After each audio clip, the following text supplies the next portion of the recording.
Welcome to the Four Visions Market Podcast, a space built on the principles of integrity and reciprocity.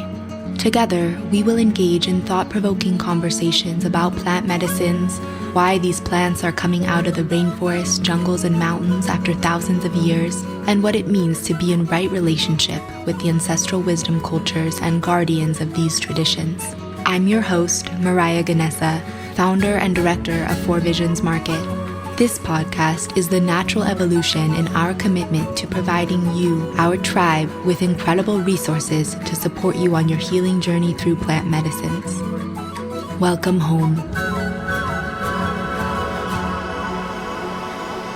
Hey, Four Visions family. Before we get into today's show, I want to take a few minutes to share some of the exciting changes and updates we've been hinting at over the last few weeks. If you haven't already heard, we went through and are continuing to go through a major rebirth and rebrand as a company. I'd like to take this opportunity to introduce you to the new Four Visions. Four Visions integrates ancient plant wisdom into the modern world. Our vision is to preserve indigenous plant medicine and sacred ancestral wisdom cultures. We seek a world where ancient plant technology is used in reverence and sacredness. We see a future where everyone on Earth is connected to the healing power of plants.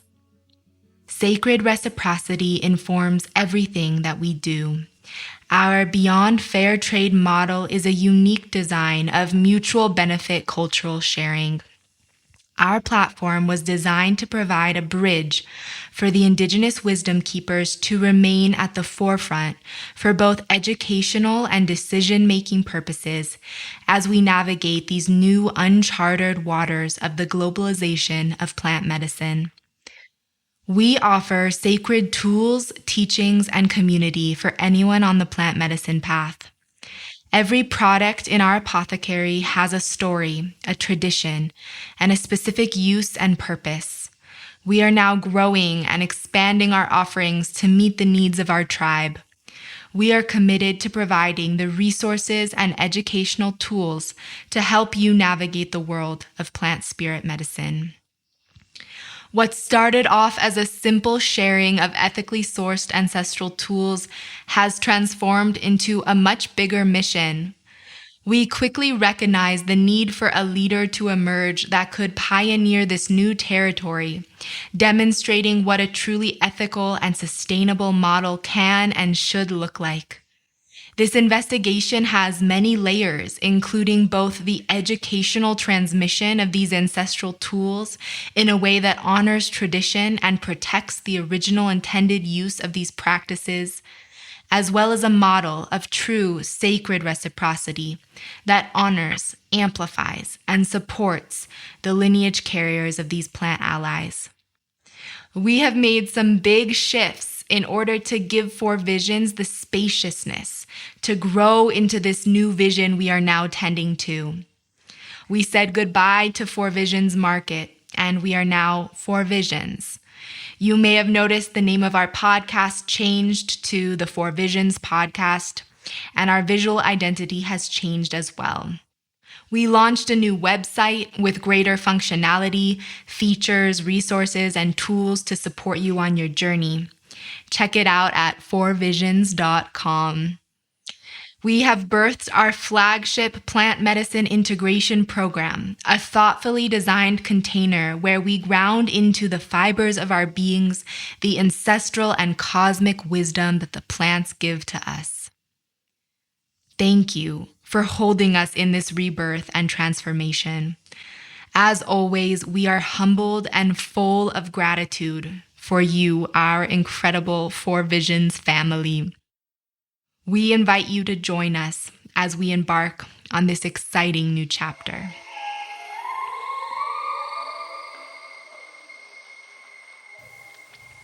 Welcome back, Four Visions tribe. Today on the show, we are honored to welcome Jared Rinehart for an inspiring conversation about the incredible work that he is doing as part of the Heroic Hearts Project. Jared served as a Marine infantry sergeant and in the Middle East as a civilian private military contractor. After his time in service, he suffered from deep feelings of anxiety, depression, and unmanageable anger. Jared found healing with the plant medicine ayahuasca in 2016, and since then has dedicated his life to serving his community and giving veterans access to this life-saving medicine. In 2017, Jared lived with the Shipibo people in Pucallpa, Peru, learning about ayahuasca and their healing traditions. And in 2018, Jared joined the leadership team for the nonprofit organization Heroic Hearts Project to be the head of their integration program. Heroic Hearts Project is an organization that sends veterans to Central and South America to work with traditional healers and plant medicine, as well as to help them prepare and integrate their experience. This conversation was so inspiring for me. I loved learning about what is going on in the veteran community in relation to the plant medicine movement. As many of us know, the veterans of our nation are a group of people who are greatly underserved by the U.S. government, and it fills my heart with so much goodness to hear how projects like Heroic Hearts are paving the way for a new way of care for the valiant soldiers who have served our nation. I hope you enjoyed today's episode as much as I did. Thanks for tuning in.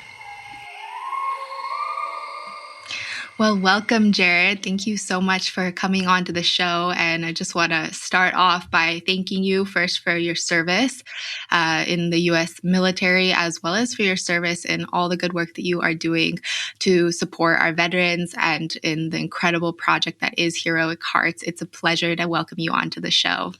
Thank you so much for having me, and thank you for your support. It's really incredible to be here and to be invited on this podcast. I'm really excited. Beautiful. Well, I would love to start with just a little bit about your background, your journey, what brought you to look for healing, essentially, and then how you found yourself working with plant medicine, and we can go from there. Okay. Well, it's a long story. So I was in the Marine Corps for 5 years. I joined in April of 2006 and then got out in April of 2011. And I was an infantry Marine. And during that time in the Marine Corps, I was pretty anti-drug, to be honest, and pretty, well, in this case, really anti-anything that wasn't alcohol and partying and whatnot at that point. So I was pretty ignorant to all of this. And when I got out of the military, when I got out of the Marine Corps, as many veterans will talk about, it was one of the hardest transitions of my life. I honestly think the hardest transition of my life. And during that time frame, I was going through substance abuse issues. Alcohol was a huge proponent of my life. I was drinking way too much. I gained a lot of weight. I was depressed. I was angry. Couldn't hold a job, couldn't hold relationships. My marriage at the time was failing. And so when everything kind of all fell apart in my life, I decided to become a contractor because I didn't want to really integrate back into being a civilian. So the only place I felt normal was back overseas doing the same job I was doing, but I didn't want to do it in the military capacity. I wanted to actually make a career out of it that was going to pay well.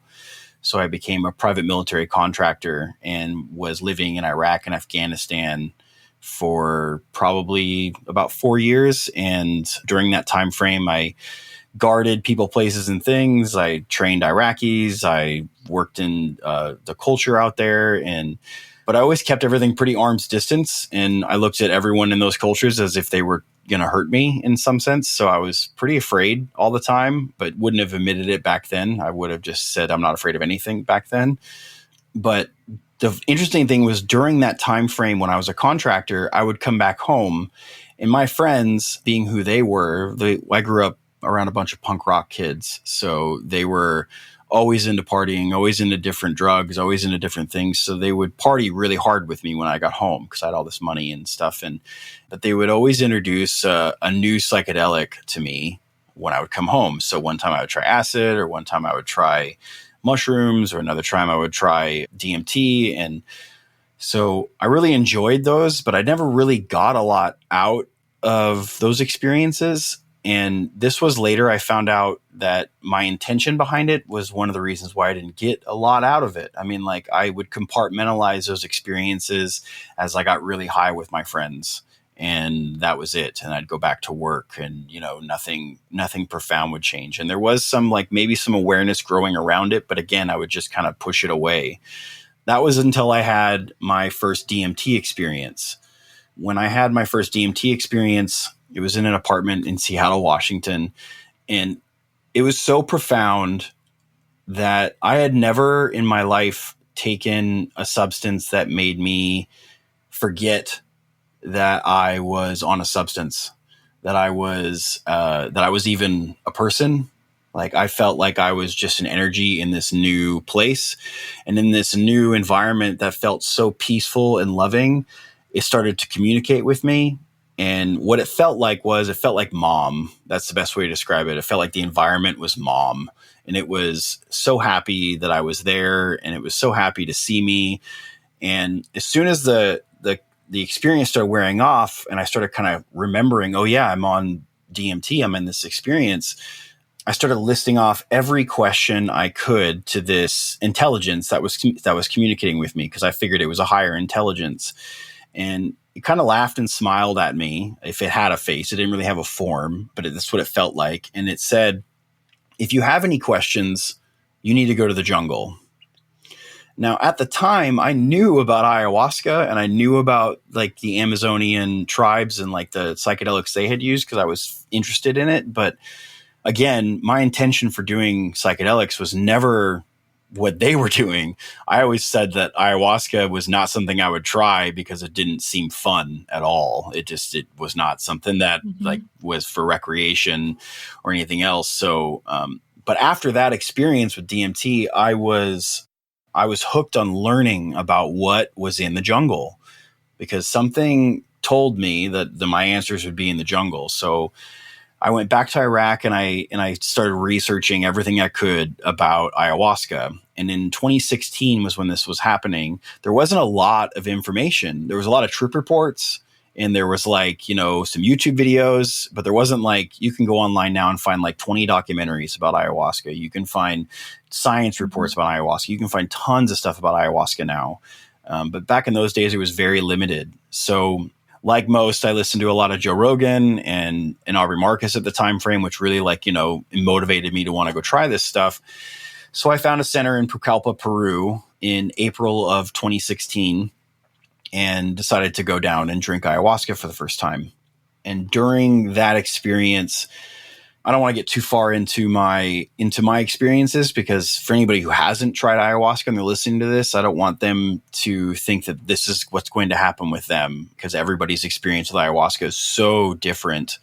So I had a very profound experience that altered the perception I had of reality, where I sit in reality, who I am to this whole experience that we're in. So much so that, like, my anger was minimized down to nothing. My acceptance for people around me was much more open. I was much more receptive and empathetic to the world from a person who used to be extremely angry and abrasive, and separation was the key to survival in my mind at that point. Now, here's the interesting part is, a lot of people ask me, the next thing is like, well, did you go back to being a contractor? And the answer is yes, I did, because that was where I lived and I worked. So after I got back from the jungle, I took an extra week off from going back to Iraq, and I kind of integrated back home. And I asked ayahuasca, actually, on my last ceremony, I said, should I go back to being a contractor? And the answer was, you know what to do. So I decided that I was going to go back, and if I didn't like it or I didn't think it was a fit, I said I'd quit, not a big deal. So I stayed out there for 10 months, 10 more months in Iraq. And during that time frame, I'll tell you that it went from being the concept of being in Iraq on a contract as a security contractor with the potential of getting in firefights or anything else that was going on. It went from that feeling to feeling like I was at home. It went I started connecting more deeply with the Iraqis and the culture out there. I started learning more about them and their people and their society and their families. I started getting more connections with my teammates that I was working with, so much so that I would consider them brothers to this day. I started having much more deep and meaningful conversations with people I was out there with. And most importantly, it didn't make me lose my edge, so to speak, as a warrior. It made me not take things as personal, and it made me do my job better than I thought it would have ever done, because I wasn't taking it such on a, I wasn't making it so personal about me. It wasn't about my ego. It wasn't about anything else. It was just a job I was doing. And after about 10 months, I realized that, like, well, this isn't really for me anymore, because I didn't want to be the guy who was looking for fights. And I realized that even though I was training people out there and I wasn't fighting, I wasn't getting in firefights every day or anything, but I was like, well, if a fight happens, I'm wearing a uniform that says, like, hey, if you want to fight, I'm ready to fight. And I just wasn't ready to fight anymore. I just didn't want to do it. So, not knowing what to do next, I didn't really want to go back to the States, because I still was kind of avoiding integrating back into United States. So I decided to go back down to the jungle and have another ceremony to decide what my next steps were. And after my next 4 ceremonies that I had done there, I asked the facility that I was at that if I could stay and help in any way possible. And they were very receptive to that and said, yeah, absolutely, you can stay and volunteer and help. So I then lived in Pucallpa, Peru for a year with the Shipibo tribe and this center, and I helped facilitate ayahuasca ceremonies and practice dieta and learned all about the plants and shamanism and all types of things out in that environment. I know I'm skimming over a big part of the story, but after that year, I was out of money. I didn't know where else I was going to go, but I was invited to this one retreat, this last retreat that wasn't at the retreat center that I was working at. It was, and it was supposed to be a documentary about veterans with PTSD using ayahuasca and plant medicines to help heal their PTSD. And I was like, oh, I'd love to go to that. So I sent the director a video saying, hey, I'd like to go. And he said, absolutely. So I went out to Iquitos and then went to this long 14-day retreat where we did a lot of medicine. We did all types of different plant medicines. And at that retreat is where I met the founder of Heroic Hearts Project, Jesse Gould, and also the love of my life, soulmate, who I'm living with now in Missouri, at that retreat. And I like to say that at that retreat, I met the 2 most influential people in my life, and it altered everything. And also, I like to think that ayahuasca gave me some friends to go home and integrate with. So that's what I felt like it was. So, and at the end of that time frame, I also got the big download from the medicine that it was time for me to go back to the States and integrate.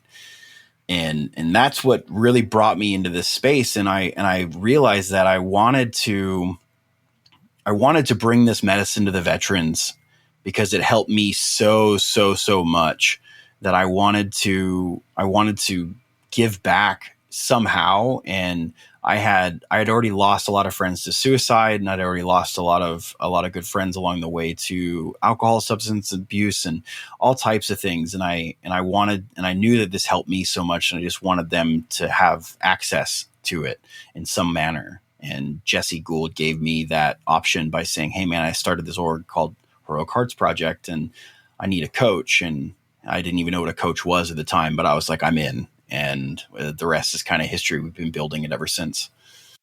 Wow.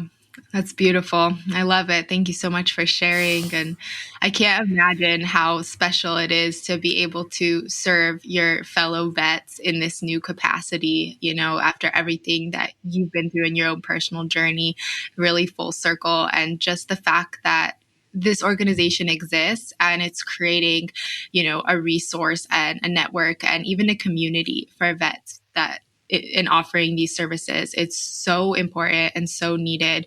As most of us know, the current VA and this status of the current Veterans Association just falls short on so many levels in caring for the people who gave their lives for this country, for service. And so to be able to create a way to support them on a true level of support that really goes to the depths of healing and offers them the opportunities to face the trauma that they have endured, to really get to the bottom of the things that are holding them back from living the second chapter of their life or the next chapter of their life.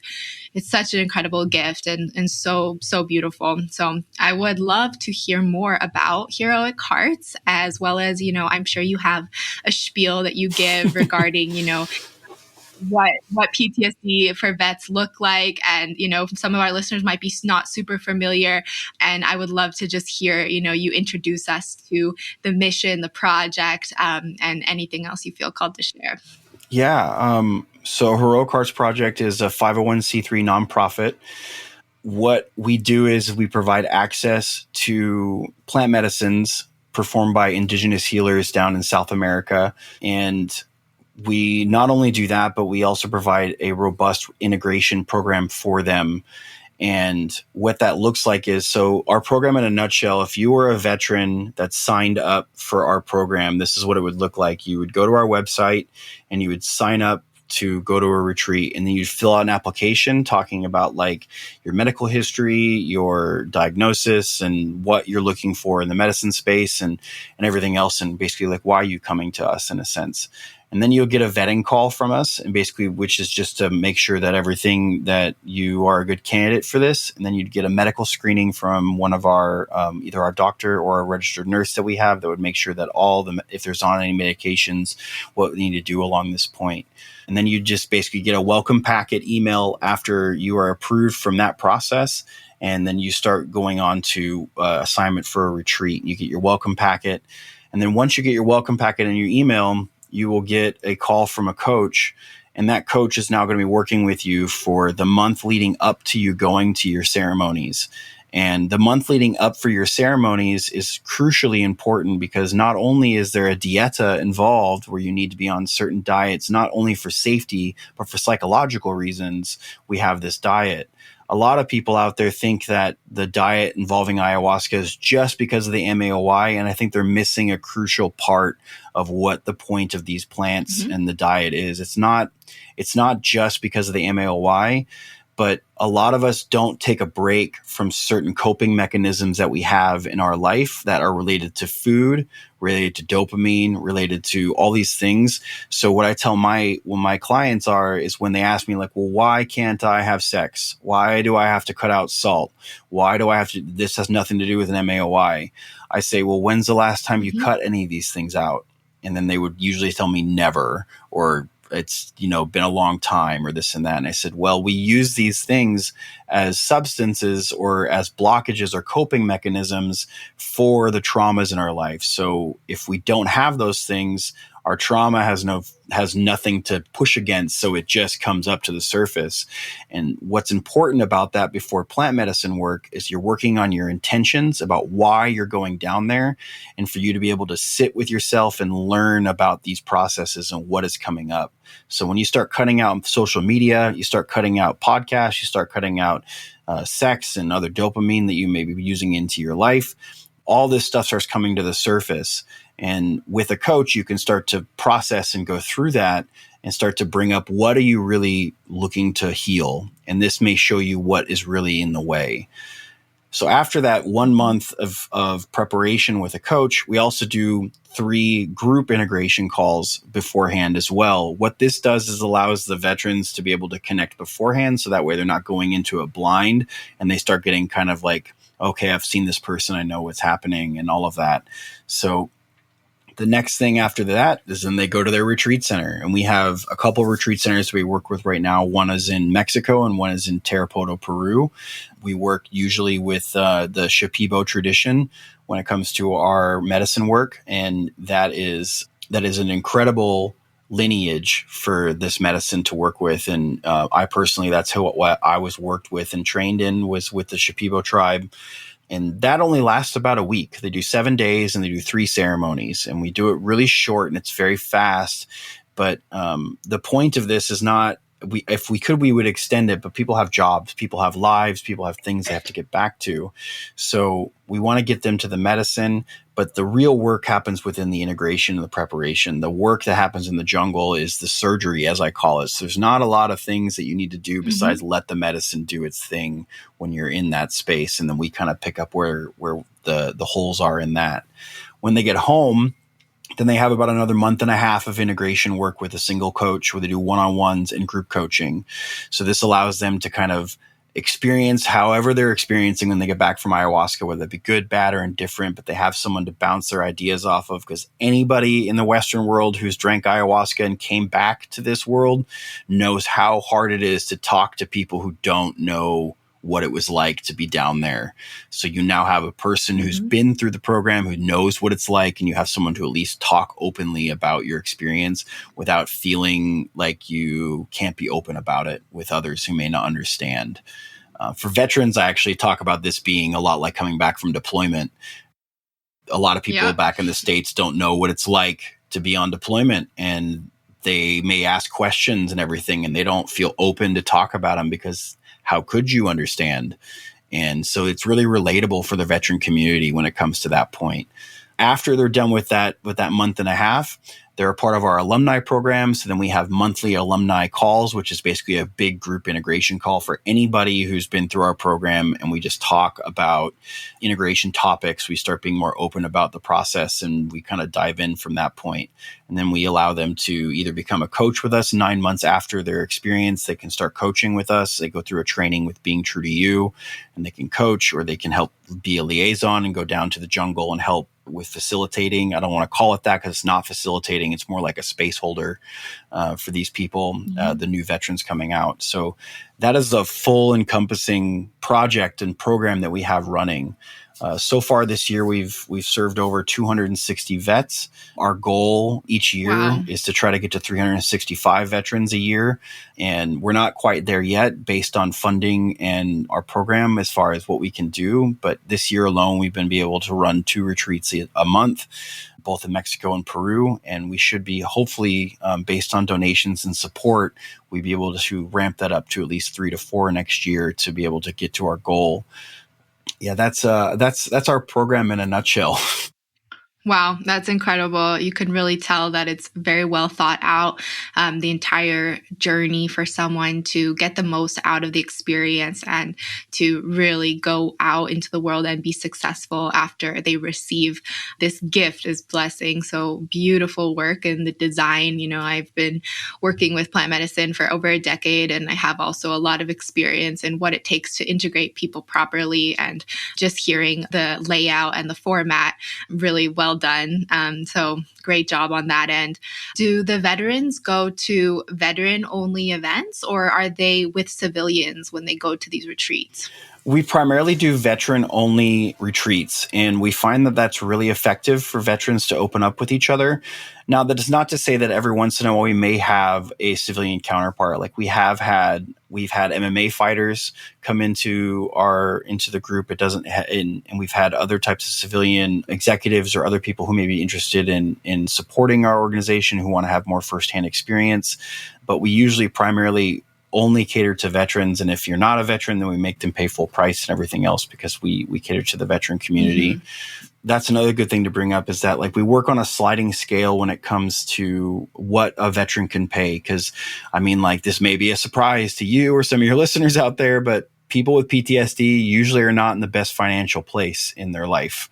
So that's one of the reasons why we started this nonprofit, was because it's not easy to get a flight and fly out to the Amazon and get this type of healing without a lot of money to back you, or at least without a lot of sacrifice in some people's eyes. And with the way the economy is now, it's very hard. So we work on a sliding scale to have the veteran donate what they can to their healing, so that way it can support others in the future, but also doesn't need to put them out. And we also provide them with plane tickets and everything else to get down there. So I think we're one of the only organizations out there that provide flights as well. I think the other orgs out there may not provide flights. So yeah, that's something I wanted to bring up as well. Yeah, you guys are at the forefront. You guys are at the forefront of this service, right? And it's so easy for vets to go to the VA and get Xanax or get some other antidepressant. So you're already like trying to give this solution that's so much better, so much more profound and all encompassing.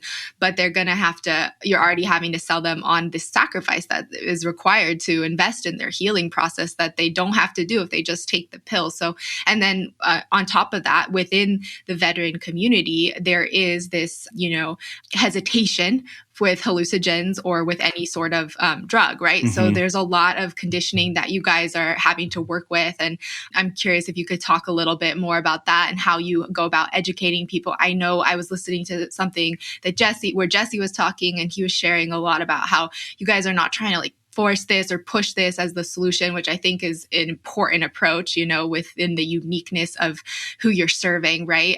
But then how do you go about teaching people and helping them to open their minds? Like, I would assume a lot of the vets who come looking for help are probably pretty closed off to the idea of going down to the Amazon and doing drugs. A lot of the veterans that come to us are usually ones who have the thing I hear all the time is, Jared, I've tried everything. This is my last ditch effort. Because they're so closed off to the idea of using psychedelics. I will say this year and maybe last year, the message has been coming out around the veteran community about psychedelics. It's really starting to come out of the closet.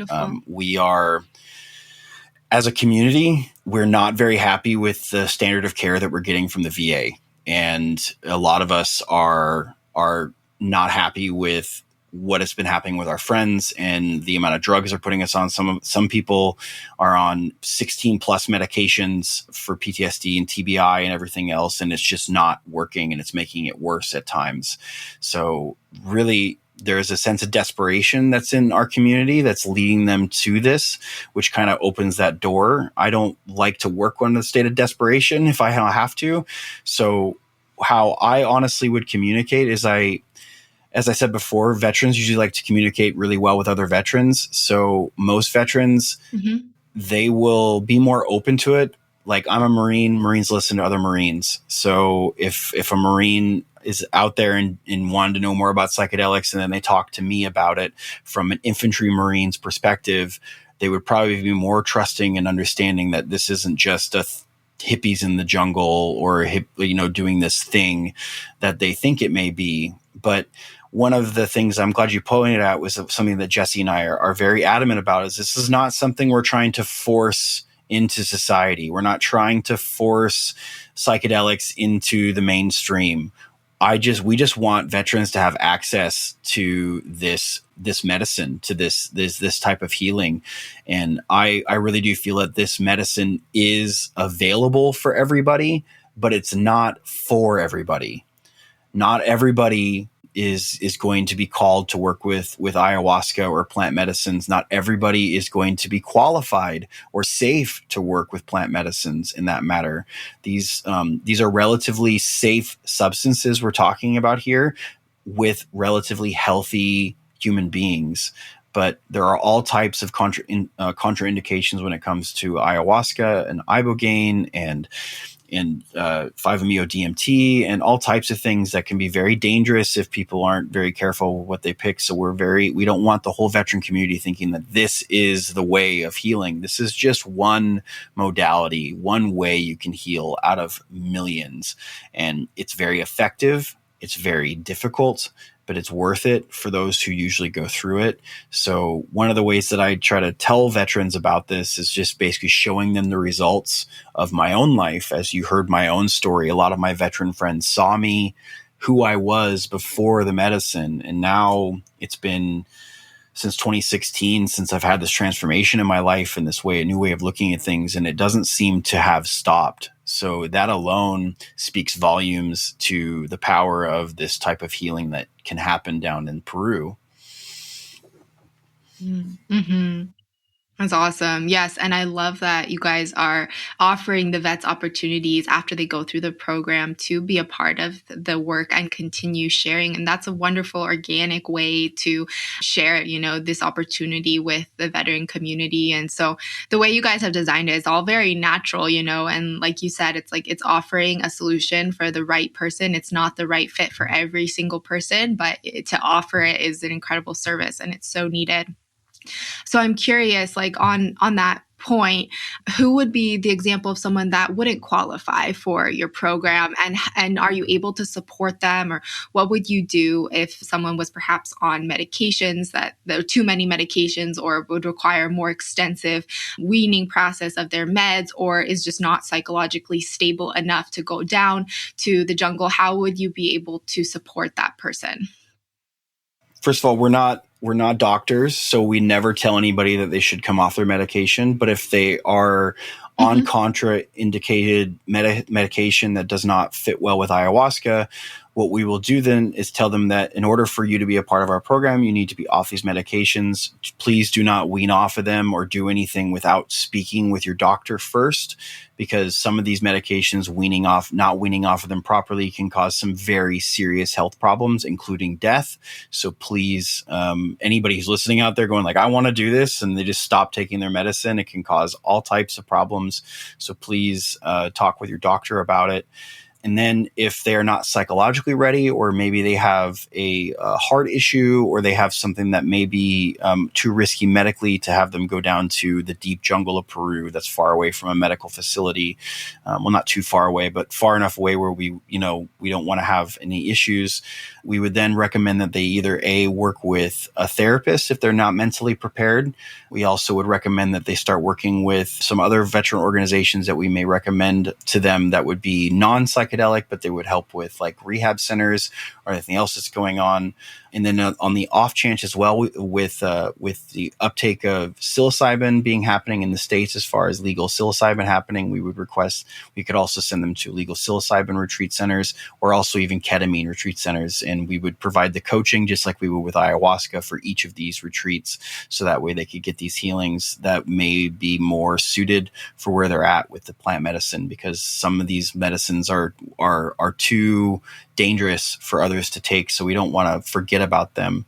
But we would provide them with at least some sort of, here's your next steps to help get you to this place, or sorry, we can't work with you, but here's somebody who can in this process, because we don't want to really leave anybody behind. One of the things I do want to mention is people do bring up, well, what about like homeless veterans and all this other stuff? And I will say this about these plant medicines.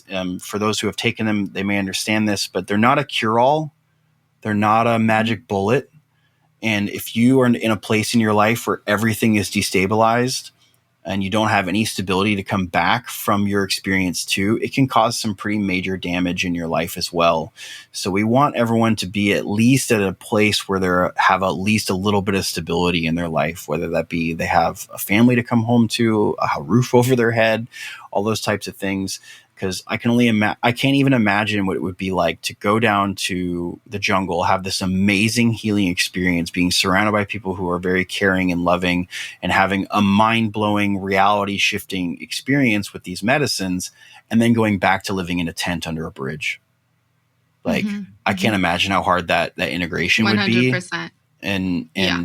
so as much as I would, that's why if we have veterans that are seeking this medicine who are in those types of situations, we'll then link them up with other organizations that can probably help them get back on their feet and get more stable before we provide them with these options to do so. We don't take this medicine we don't take this lightly at all. We want to make sure that everyone gets the maximum amount of healing from this, and this is as safe as possible. Beautiful. Yeah, no, that makes total sense. And, also you guys are fairly new in the development of your organization. And I'm sure as you guys grow and gain more traction, there will potentially be more facets for support in different states of the process. But that's honestly an epic way to handle it. And really, legit as far as staying hyper focused on what your guys' mission is, and establishing your offerings in that way. I love it. So with the retreats, you said they're majority vets, not too many civilians. Are these retreats that you guys run in tandem with the indigenous medicine carriers, or do you partner with different retreat centers that you support and have vetted. What's that process like? So we work with a couple retreat centers that we support and have vetted ourselves, and these retreat centers work directly with the indigenous medicine keepers of that area. So in Tarapoto, Peru, it's a strict Shipibo method with a very lovely and amazing Shipibo family that they support, and we support with our funding that we go down there to help with them.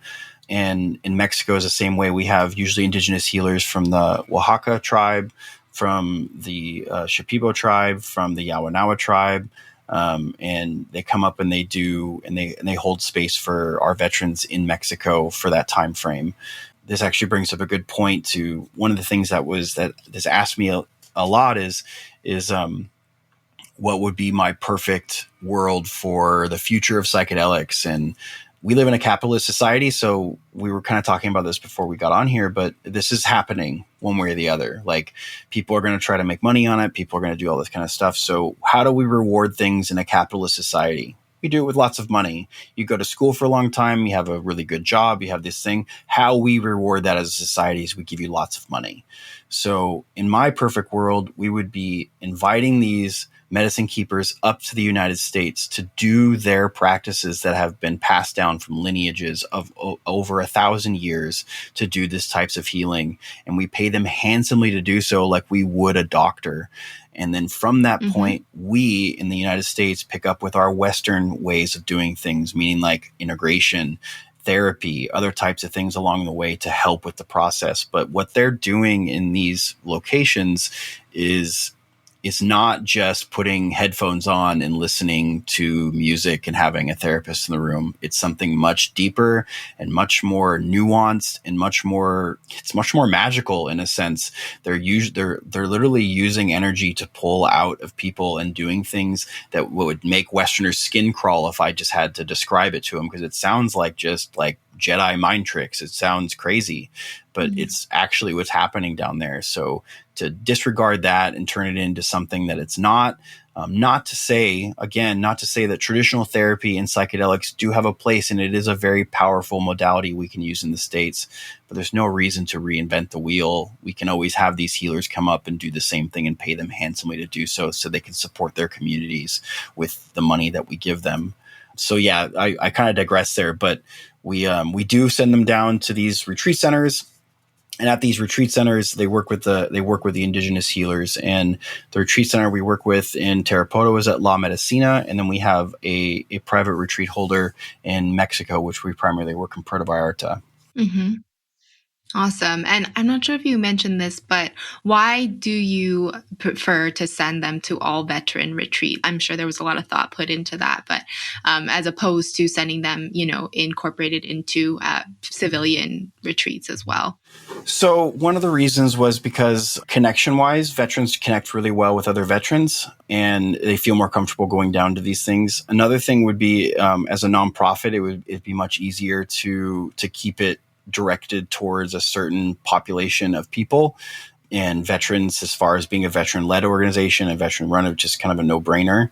But I think I hear what you're kind of dancing around with the topic, and I honestly think that, because like my first time with ayahuasca, there was no veterans there, and it was extremely healing for me to be around non-veterans and being in the healing space and connecting with these people as people and not as looking at them as a non-vet or this and that. So we try to be mindful of that as well. And there's one thing I did not mention actually recently. We did merge with this other nonprofit called the Hope Project. And what they do is they will send military spouses and family members down to also work with the medicine, to work with their own healing, because there is trauma that happens from a person with PTSD in their own household that occurs as well. And a lot of these spouses have been with these military members for years through their military career, and they have their own trauma that came from this experience. So a lot of time these veterans will come back from these experiences and they'll be feeling great and feeling healed or feeling open or much more available to kind of move forward into their own healing process. And their spouses are not. Their spouses are still where they were a week ago. and it's and that can be a very hard transition for a lot of these couples. So we are now working with the Hope Project to provide retreats for spouses to go to, so that way they can come home and there can be a full circle of healing that's happening within the veteran household and in the community. And another way we can look at this too is that Heroic Hearts is also kind of using the veteran community as, I would say, like showing that this is a possibility for the civilian sector as well. That if you can heal war trauma, we can heal trauma that happens in the States. And I don't want to even compare trauma, because trauma is trauma. But we not just work with war trauma, we work with military sexual trauma, we work with all types of different trauma. And so by veterans leading the way in this field, it's opening up doors for the civilian sector to see that this is working. And I hope that someday we will have more merged or more mixed groups that are going down together.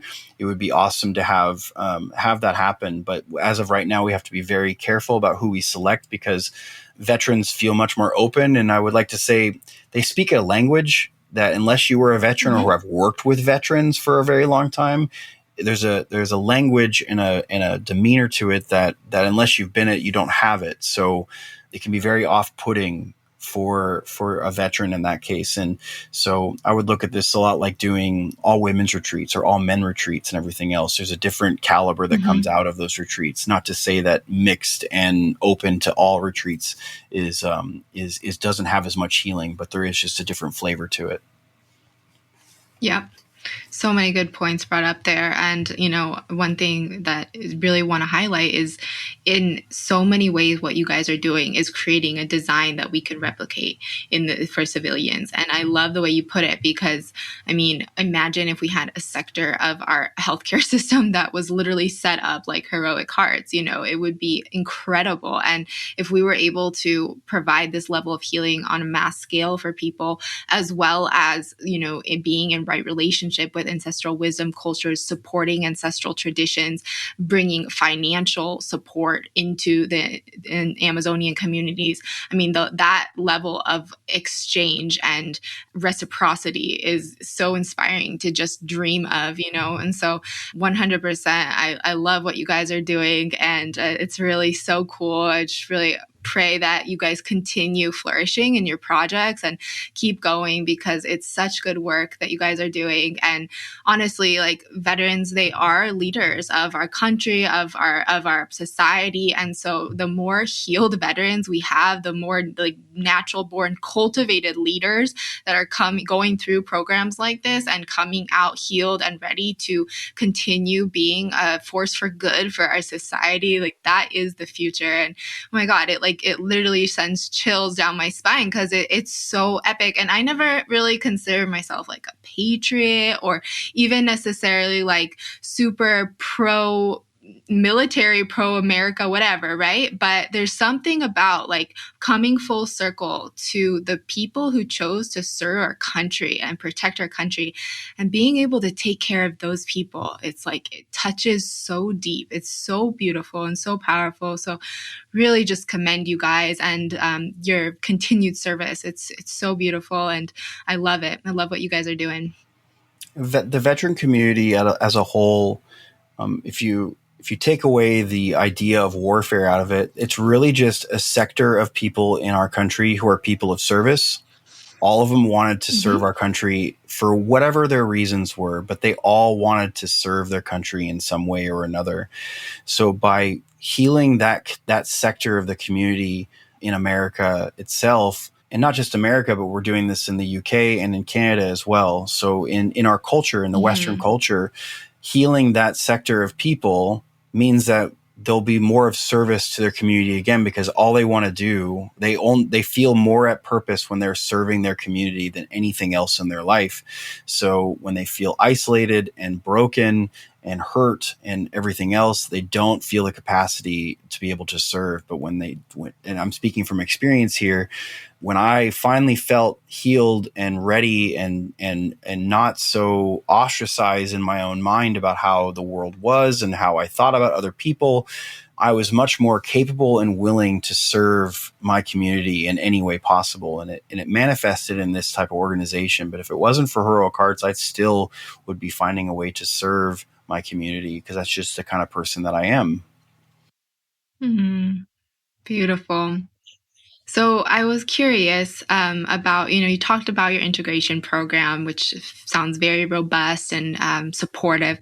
So when your vets go through this program, do they typically continue working with plant medicine, finding other resources to continue their studies? Do they go through the program again? Is that an option? Besides the group integration sessions and the one-on-one coaching, like what are the vets looking for after this? Are they wanting to just have this one experience and then like go back into corporate America and find a new career? Or are they like having these awakenings to nature and wanting to like get out of the system completely? I'm very curious about that. I think you just described the whole gambit of it, of what people go through. Taking away the veteran side of it, these are still people. So, I mean, like Of course. all the myriad things that happen with people after they have their own awakening to themselves and nature and where they're at it, or they're healing. Some of them want to go back into their corporate jobs. Some of them want to quit their jobs. Some of them don't want to be in their relationships anymore. Some of them want to go deeper into their relationships. Some of them want to continue their plant medicine work. Some of them are like, one is enough. I'm never doing that again, but it was worth it, and all those things. So for those that do want to continue with their plant medicine work, we do have a very strict and highly recommended give yourself time before you dive into your next ceremony or your next psychedelic experience. As a coach, I would usually say a minimum of 3 to 4 months before you decide to go and do it again, to allow this to fully settle and for you to process it as much as you can. And this is coming from experience. I'm telling you, like my first experience with ayahuasca was I waited about, 10 to 11 months before I went back to the jungle. But beforehand, I was, when I had the opportunity to do other psychedelics and everything else, I lost a lot of maybe what I could have got from those experiences by not giving myself more time to process and understand maybe what I just went through. And it's easy to compartmentalize and just kind of throw away some of the things that may happen and can become chasing of an experience and not so much of what the intention for the experience is. So we really practice with our clients that go through this program. We want to make sure that they understand the reverence that there is behind working with psychedelics, and even this comes down to cannabis. I talk about when you're working with cannabis. Cannabis is also a plant. It has its own personality and everything else. Using it habitually has its own consequences and everything else. So using it with intention, using it with a ceremonial setting, you'll get much more out of it than you ever would from just smoking 3 to 4 joints a day. Not that I'm against that. People do what you'd like to do, but I'm just saying if you give yourself some space and a break in between, you find a lot of benefit coming from cannabis as well. So, but as far as those who want to continue and say they want to go deeper and they needed to come back and they want to go work with Heroic Hearts again because they want to go to an all veteran retreat or whatever their reason is, we normally give that about a year time frame before we consider it. And the reason why I say that is because we have a lot of veterans. We have a wait list of well over 1,000 people who haven't done this experience before. So depending on the person and the situation, we usually would recommend them going to a different place or a different center or anything else that we vetted and figured out for ourselves. Or if there is a spot that opens up because people do drop off, then we may be able to jump them back on. Usually the people that do get a chance to go and work with the medicine some more are what we would call liaisons. And this year, actually, we're going to be doing what we call liaison training. And that is basically training veterans to the very, very, very, very bottom basics of facilitation, holding space, for people who don't know what these words, trips it in a sense, like how to be with a person in this place, and then also work with the medicine themselves in that space. So being able to assist the professional facilitators that we have on site is really what they're there for, and to be an emotional shoulder for the veterans that are going through this their first time, because it's really nice as a vet or as anybody really, when you go to one of these retreats, you've never been there, you've never been to Peru before or anything, and someone's like, I've been through this before, it's really nice to have that person there that says like, I've been through this and we're going to make it through this. Okay. So we'll have that training here this August. We're going to be starting our first one to train our coaches to go do this. And then we'll be opening it up to more alumni through probably next year and the year after as well, to do that may not be in the space to have the capacity to coach, because maybe they have their jobs or maybe they're just not called a coach, but they really want to keep working with the medicine and help vets. They can now come out to these retreats and do this. One of the things I'd like to do when the money is when we have much more of a financial backing, I would like to also start implementing alumni retreats. And we call the veterans who've been through our program alumni. So that way, veterans who want an opportunity to come work with the medicine again, they absolutely can. But it will be probably a one-off retreat a year. So it won't be like an every month thing. And as a coach, I encourage people that if they're interested in psychedelics, to do their research and to find a safe place and to make sure that it's done with the practices that they were taught to them through this process, and how to keep it reverent and everything else. And I mean, like, these are grown adults we're talking about. So if they want to grow mushrooms, they should grow mushrooms. If they want to, work with psychedelics, they should work with psychedelics. But hopefully through our program, they've learned at least some tools to navigate this very open and very free space in the underground of psychedelics, because there's really no rules to this. People are just doing whatever they want to do. And that's totally okay with me, but just be safe. Beautiful. I love it. It's a really grounded approach and really solid foundation that you guys have built. How can someone listening to this podcast support the work that you guys are doing?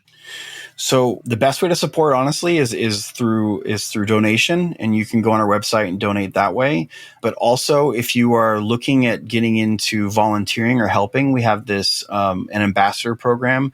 And that program is basically helping us get our name out there, assisting at functions like we went to MAPS, for instance, and we had ambassadors there that were helping with the booth. And anybody you can basically kind of network for us or help us fundraise or anything like that. That's what our ambassadors are really there for. I'm also open to always have a conversation with mental health practitioners that are looking into working in the space or getting more information on doing studies or getting grants in that aspect, or also working with the coaching in that field. We do recommend that everybody that is a coach is a veteran, because veterans open up easier with veterans, but that's not a requirement for coaches. We do have some civilian coaches who have been working with veterans for years that are amazing in the space. So it doesn't disqualify anybody if you're not a veteran. But I would love to have a conversation with anybody who's working in this field to kind of compare notes and see how we can, improve and make this better and make this more a full encompassing healing for everybody. Beautiful. Well, we will definitely be including all of your guys' links in the show notes so people can learn more about the beautiful work that you guys are doing and hopefully support. It's been a pleasure meeting you, Jared. Thank you so much for your time, for coming on the show, for sharing your story, your heart, and the beautiful work that you guys are doing. Is there anything else that you want to share with our listeners before we end? Just that I'm very, very grateful for everyone that's listening, and I really look forward to hearing from anybody out there that would like to help support our mission.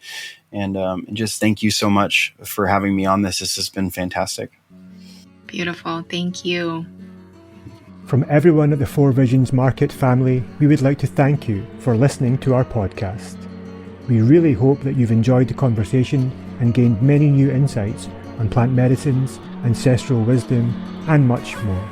Please remember to visit our website at www.fourvisionsmarket.com for more resources and information on plant medicine and spiritual tools. And please don't forget to follow us across social media for regular updates on upcoming episodes. We are grateful for your support and look forward to continuing this path with you all. Until next time, take care, stay present, and stay connected.